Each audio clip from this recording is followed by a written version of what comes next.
আয়াত ১৩৩।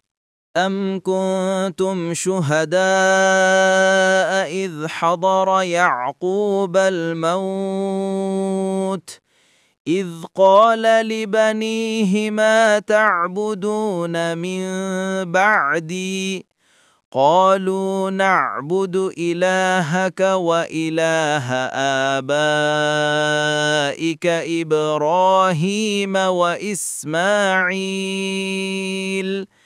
وإسماعيل وإسحاق إلها واحدا ونحن له مسلمون।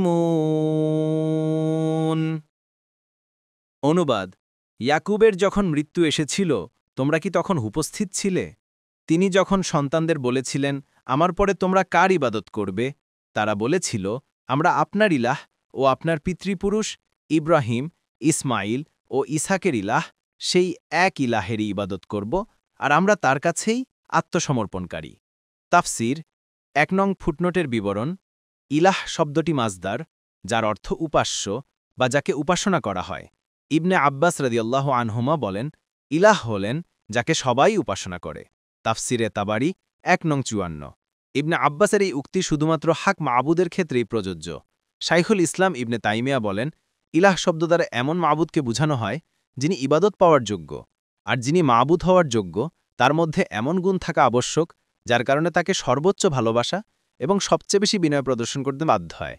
২ নং ফুটনোটের বিবরণ: এই আয়াত থেকে বোঝা যায় যে নবীদের সবারই দিন ছিল ইসলাম। এজন্যই এক হাদিসে রাসূলুল্লাহ সাল্লাল্লাহু আলাইহি ওয়াসাল্লাম বলেছেন, নবীগণ হচ্ছেন বৈমাত্রীয় ভাই, তাদের মাতা ভিন্ন কিন্তু তাদের দিন এক। বুখারী ৩৪৩০, মুসলিম ২৩০৬৫।